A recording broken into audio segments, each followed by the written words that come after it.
Hello दोस्तों, तो कैसे हो आप। आज की वीडियो में हम बात करने वाले हैं कुछ अननेसेसरी टेंशन्स और अननेसेसरी थॉट्स जो कि आप अपने दिमाग में बिठा के रखते हो जब तक आप दिल्ली में नहीं आते। तो बहुत सारे दोस्त जो कि अभी दिल्ली में काम नहीं कर रहे हैं, पंजाब, हरियाणा, हिमाचल या कहीं भी और किसी भी स्टेट में, यूपी, एमपी में काम कर रहे हैं, तो उनके दिमाग में बहुत सारी मिसकंसेप्शंस ऐसी होती हैं दिल्ली में आने से पहले। तो बहुत ही रिपीटेडली जो कमेंट सेक्शन में भी कमेंट करते हैं या मुझे इंस्टाग्राम पे मैसेज करके पूछते हैं, तो बहुत ही कॉमन और सेम क्वेश्चन होता है सबका। तो वो आपके कुछ क्वेश्चन है जिनका आंसर मैं आज इस वीडियो में देने वाला हूँ। तो वीडियो को पूरी जरूर देखना, आपके लिए बहुत ही बेनिफिशियल रहेगी। सबसे जो पहली मिसकंसेप्शन है वो है कि क्या फ्रेशर भी दिल्ली में आ सकते हैं। पता नहीं ऐसे कौन से दोस्त है आपके जो आपको ये बता देते हैं कि दिल्ली में फ्रेशर को नहीं लेते हैं। तो ये सबसे बड़ी मिसकंसेप्शन है। और मैं आप सबको बता दूं कि जो मेरा कोर्स है उसमें मोस्टली फ्रेशर स्टूडेंट ही आते हैं और हर फ्रेशर जॉब ले लेता है आराम से। तो मेन आपको क्या होता है कि फ्रेशर है या एक्सपीरियंस है वो चीज़ मैटर नहीं करती है, क्योंकि हर हॉस्पिटल को स्टाफ चाहिए।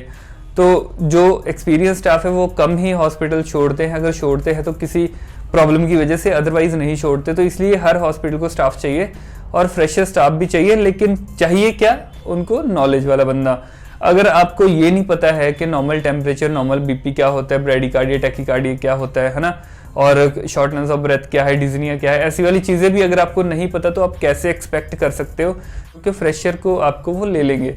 अगर आप कुछ रिप्लाई नहीं दे पा रहे हो, उनके क्वेश्चन के आंसर नहीं कर पा रहे हो, तो आपको नहीं लेंगे। लेकिन अगर आप उनके हर क्वेश्चन के आंसर कर रहे हो, जैसे कि मेरे स्टूडेंट करते हैं, तो ऑब्वियसली वो आपको जॉब देंगे ही देंगे। ऐसा नहीं हो सकता कि वो आपको रिजेक्ट कर दें। इसलिए ये मिसकंसेप्शन अपने दिमाग से निकाल दो कि अगर आप फ्रेशर हो तो आप दिल्ली में जॉब नहीं कर सकते हो। तो दूसरा जो क्वेश्चन है वो पूछते हैं कि हम दिल्ली के नहीं हैं तो क्या हमें वो रखेंगे। तो ये भी क्वेश्चन बहुत ही कॉमनली होता है, क्योंकि दिल्ली में 70% ऐसे स्टूडेंट हैं जो कि दिल्ली के बाहर से या दिल्ली से नहीं है। तो मैं आप सबको बता दूं, यहाँ पे आउट ऑफ दिल्ली वाले को जरूर लेते हैं, ऐसा कुछ नहीं है। बस शर्त एक है कि आपको जो है रजिस्ट्रेशन करवानी पड़ती है दिल्ली की।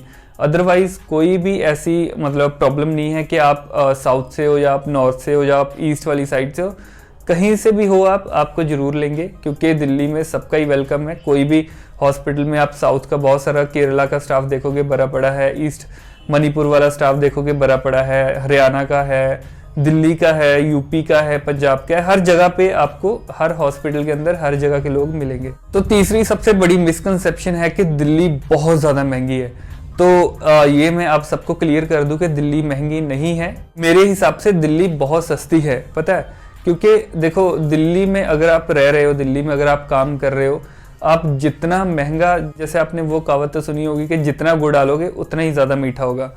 तो इसमें भी वही सीन है। अगर आप लग्जरी रूम चाहते हो कि बहुत ज़बरदस्त रूम हो, एसी लगा हो, है ना, बालकनी बड़ी वाली हो और ज़बरदस्त रूम, अलग किचन हो, अलग वॉशरूम हो, सेपरेट सारी चीज़ें हो और बेड लगा हो, अलमीरा लगी हो, तो अगर ऐसे टाइप के आप रूम चाहते हो तो आप आराम से 10, 12, 15 हज़ार आपका फिर रूम पे चला जाता है। ठीक है, ये होता है सबसे बड़ा खर्चा। तो दिल्ली के अंदर काम करना है तो दो सबसे मेजर जो खर्चे आपके वो है रहना और खाना। अगर ये दोनों चीज़ों को आप कंट्रोल कर लेते हो तो आप बहुत ज़्यादा पैसे सेव कर सकते हो। एक एग्जाम्पल लेके चलते हैं। कोई स्टाफ है जो 25-26 हज़ार रुपये उसकी सैलरी लगी है ना, एज ए फ्रेशर। दिल्ली में अभी उसने ज्वाइन करा है। अगर फीमेल को छोड़ दो, फीमेल को तो बहुत पैसे बच जाते हैं, लेकिन मेल की बात कर रहा हूँ। फीमेल तो 20 हज़ार तक भी सेव कर सकते हैं, लेकिन जो मेल है वो नहीं कर सकते। तो मैं मेल के लिए स्पेशली बता रहा हूँ, फीमेल का इसके बाद बता देता हूँ, पहले मेल की बात कर लेते हैं। तो जितने भी मेल स्टाफ है उनके लिए क्या है कि अगर आपकी age a fresher 26,000 rupees salary लगती है, और मैं हमेशा रेकमेंड करता हूँ अकेले मत आओ, अपने किसी दोस्त के साथ आओ। अगर अकेले भी आ जाते हो तो यहाँ पे भी दोस्त बना सकते हो, ऐसा कुछ नहीं है। तो जैसे ही आपने ज्वाइन करा, आपकी 26,000 लगी सैलरी, उसमें से कट आगे आपके हाथ में 22,000 आती है। ठीक है, तो 22,000 में आपको क्या करना है, अगर आप सिंगल बंदे हो आराम से आप 5,000 का रूम अच्छा वाला ले सकते हो अपने लिए। अगर आपके बहुत मतलब बड़े चोचले नहीं है कि मुझे ये चाहिए वो चाहिए, मतलब अच्छा रूम और जहाँ पे आप रह सकते हो कम से कम 1 महीने के लिए। ठीक है, तो आपको 5,000 का अच्छे से रूम मिल जाता है। तो 5,000 आप लगा लो, ये आपका गया। प्लस उसके लिए आपका 2,000 का ग्रॉसरी आता है। अगर आप खुद खाना वाना सब चीज़ें करते हो तो 2,000 का खर्चा आपको आता है। तो हम लोग 3 लोग रहते हैं, लेकिन फिर भी हमारा 4,500 या 4,000 का ग्रॉसरी आता है। इससे ऊपर कभी नहीं जाता है हमारा। इंक्लूडेड दूध, हर डेली का मतलब ½ kg जो दूध होता है वो भी इंक्लूड करके मेरा 4,500 का खर्चा है। 3 जनों का, ठीक है, पूरी ग्रॉसरी पूरा मंथ का। तो एज ए अगर फ्रेशर आप अकेले भी आ रहे हो तो भी आपका 2000 से ऊपर नहीं आएगा। तो 5 2 7000 आपका ये हो गया, ठीक है।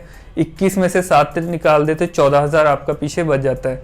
तो 14,000 में से और लगा लो 1000 आपका इधर उधर आप घूमने चले गए, कभी मॉल गए कभी इधर गए, तो वहाँ पे भी आपको लगा लो 1000 रुपया और चला गया। तो कर करा के आप मतलब 13-14,000 रुपया सेव कर सकते हो, 12-13,000 रुपया, है ना।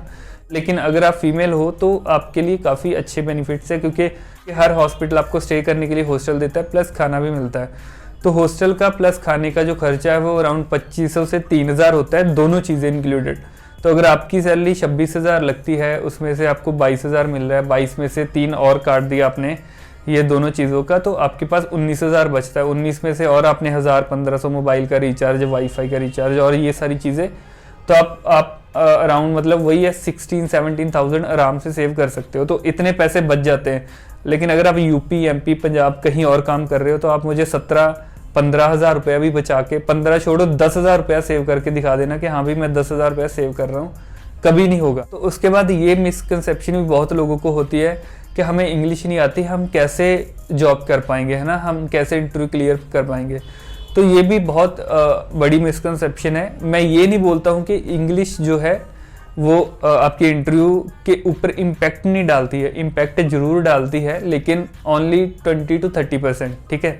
अगर आप इंटरव्यू देने के लिए जाते हो, मान लो आपने इंटरव्यू दिया और आप सारी चीज़ें इंग्लिश में बात कर रहे हो, इंग्लिश में सारा तो खैर नहीं, क्योंकि वो भी आपसे के साथ हिंदी में ही क्वेश्चन पूछते हैं। तो अगर मान लो आप इंग्लिश में बात कर रहे हो और आप बीच में से 20-30% जो है इंग्लिश यूज़ कर रहे हो, बाकी हिंदी कर रहे हो, तो आपका एक अच्छा इंप्रेशन पड़ता है। अगर आप फुल इंग्लिश में कर रहे हो तो और ज़्यादा अच्छा इंप्रेशन पड़ेगा। लेकिन अगर ज़्यादा नहीं तो नॉर्मली 20-30% इंग्लिश यूज़ कर रहे हो, बाकी हिंदी यूज़ कर रहे हो, तो तब भी बहुत इंप्रेशन पड़ता है। और अगर आप वो भी नहीं कर रहे हो, जैसे मैं आपसे अभी हिंदी में बात कर रहा हूँ, मैंने एक भी वर्ड इंग्लिश का यूज़ नहीं करा, ऐसे आप बात कर रहे हो तो भी कोई दिक्कत नहीं, तो भी आपकी इंटरव्यू क्लियर हो जाएगी आपकी नॉलेज के बेसिस पे, ठीक है।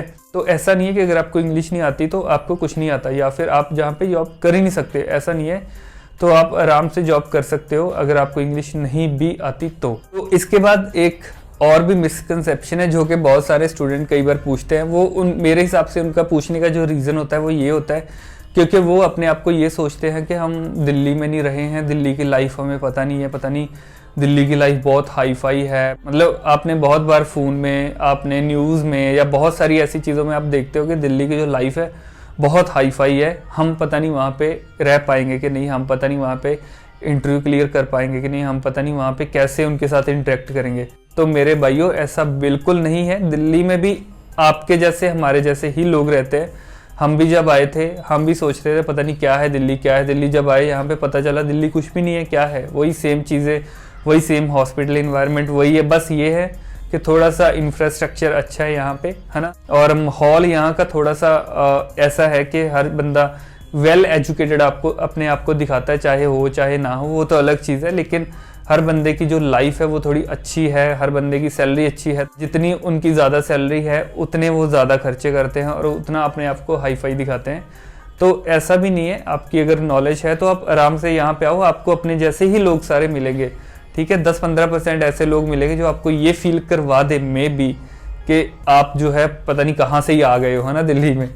तो ऐसा होता है, लेकिन अदरवाइज सब सेम ही होता है। ऐसा बिल्कुल मत सोचना कि वो पता नहीं कौन से ग्रह से आए, हम पता नहीं कौन से ग्रह से आए, ऐसा कुछ नहीं होता। सब सेम सेम है, कोई दिक्कत नहीं है। आपके जैसे ही लोग आपको सब यहाँ पे मिलेंगे। तो उसके बाद जो मेल फीमेल का पंगा है वो तो एम्स के अंदर भी आपको पता है चल रहा है कि 80-20 चल रहा है।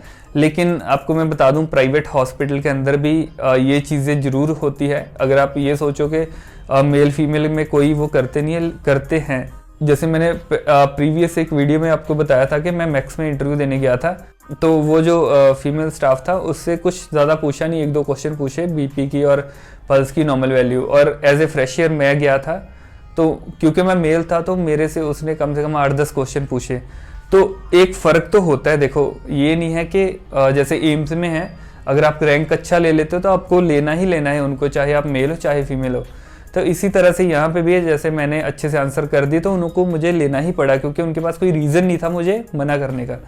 तो यही होता है चीज़। अगर आप मेल भी हो कोई दिक्कत नहीं है, लेकिन ये है कि आप थोड़ा सा ज़्यादा प्रिपेयर्ड होने चाहिए फीमेल से, ठीक है। अगर मान लो 100 में से फीमेल जो है वो 50% रेडी है इंटरव्यू के लिए, तो एज ए मेल स्टाफ आप कम से कम 80% रेडी होने चाहिए, ताजो वो आपकी कोई भी गलती ना निकाल सके, ताजो वो आप उनके हर आंसर को अच्छे से बता पाएँ, ताजो उनको कोई रीज़न ही ना मिल पाए कि मैं इस स्टाफ को नहीं रखूँगी या निकाल देंगे चाहे कोई भी बहाना लगा के, तो फिर ऐसे कभी नहीं होगा। लेकिन ये चीज़ मैं भी मानता हूँ कि मेल फीमेल का यहाँ पे भी करते हैं, प्राइवेट में भी प्रायोरिटी देते हैं, क्योंकि हर हॉस्पिटल ये चाहता है कि हमारे पास 60 से 70% जो स्टाफ है वो फीमेल हो, 30% स्टाफ है मेल हो।